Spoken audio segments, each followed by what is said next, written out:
Hello, हमारी जो IVF की सीरीज़ चल रही है जिसमें कि आईवीएफ के सारे डाउट्स आपको मिलते हैं पिछले कई सीरीज़ में। अगर आपने नहीं देखा है तो उस पे लिंक दिया गया है, आप जाके इस चैनल पे विजिट कीजिए और इसे दोस्तों से शेयर कीजिए जिनको उनकी ज़रूरत है। मैं डॉक्टर खुशबू आनंद हूँ, मिलेनियम आईवीएफ में कंसल्टेंट। तो उसी सीरीज़ में आगे बढ़ते हुए पिछली वीडियो में हमने बात किया था कि जब आपके एग कलेक्ट किए जाते हैं तो एग कलेक्ट जो है वो कॉन्शियस सेडेशन में किया जाता है। आपको इसमें बिल्कुल भी दर्द का एहसास नहीं होता है।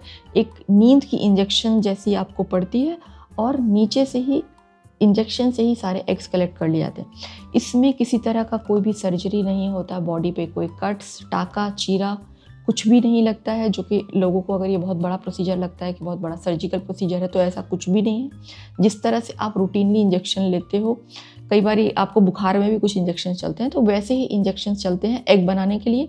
और सिमिलरली नीचे के रास्ते से ही इंजेक्शन के द्वारा वो सारा एग कलेक्ट करके उसके बाद जो है उनको उसी दिन पार्टनर का स्पर्म देना रहता है और दोनों को मिक्स करके एम्ब्रियोज बनाए जाते हैं, भ्रूण तैयार किया जाता है। अब इसमें कुछ लोगों की धारणा रहती है कि कई बार आईवीएफ सेंटर में दूसरे का तो नहीं दिए जाते, तो वो चीज़ मैं क्लियर कर देती हूँ।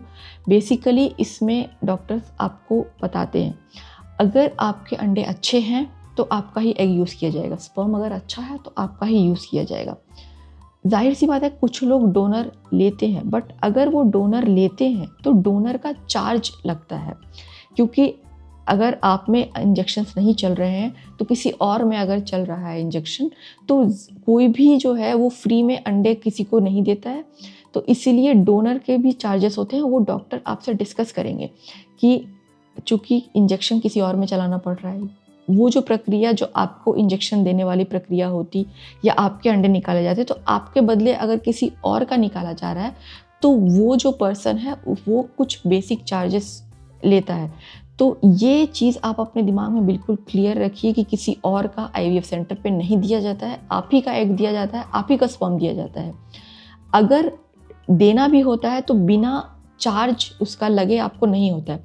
तो अगर डॉक्टर को आपको बताना है कि आपको डोनर एग का ज़रूरत है, आपको डोनर स्पर्म का अगर ज़रूरत है भी, तो वो आपसे डिस्कस करेंगे और उसका एक्स्ट्रा चार्ज होगा। तो इसीलिए बिना एक्स्ट्रा चार्ज के कोई भी आपको दूसरे का स्पर्म या दूसरे का एग नहीं देगा। तो ये चीज़ आप अपने दिमाग में बिल्कुल क्लियर रखिए। इंजेक्शन्स आप ही को चलेंगे, आप ही के अंडे निकलेंगे और जिस दिन आपके अंडे निकलेंगे उसी दिन आपके ही हस्बैंड से स्पर्म लिया जाता है, दोनों को मिक्स करके एम्ब्रियोज बनाने के लिए।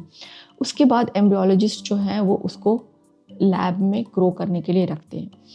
जब वो बेबी बेसिकली सारे बेबीज जो है वो एक सेल से बनता है, तो वो 1 से 2 डिवाइड होता है, 2 से 4, 4 से फिर 8, वो डिवाइड होते होते वो पूरा बड़ा, इनफैक्ट डे 3 और डे 5 तक वो जाते जाते वो पूरा प्रॉपर ब्लास्टोसिस्ट एम्ब्रियो रेडी हो जाता है।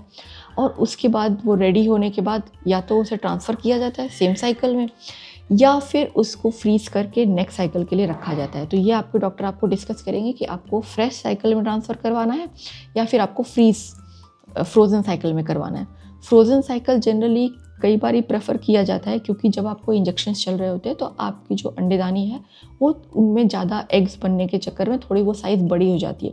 तो कई बार ये होता है कि वो सारे जो है वो एग्स थोड़े से शांत हो जाए, थोड़े ओवरीज का साइज़ छोटा हो जाए, उसके बाद अगर हम ट्रांसफ़र करें तो डेफिनेट सी बात है कि अगर पेन वगैरह कुछ रहा, क्योंकि कई बार ये होता है कि एग्स ज़्यादा बन जाते हैं, किसी को रिस्पॉन्स ज़्यादा आता है, अगर वो हाइपर स्टिमुलेशन में चला गया, तो वो सारी चीज़ें जो है वो एग को शांत करने के बाद उसके बाद जब नेक्स्ट साइकिल में ट्रांसफ़र होता है तो आप बिल्कुल वो पेन फ्री रहता है, आपको किसी तरह का कोई भी इशू नहीं होता है और जो OHSS वाली जो रिस्क है वो भी काफ़ी कम हो जाती है। उसके बाद जो है आपका एम्ब्रियो ट्रांसफ़र से पहले लाइनिंग तैयार करते हैं। लाइनिंग तैयार करने के लिए क्या प्रोसीजर होता है वो हम नेक्स्ट वीडियो में बात करेंगे। Thank you, thanks for watching.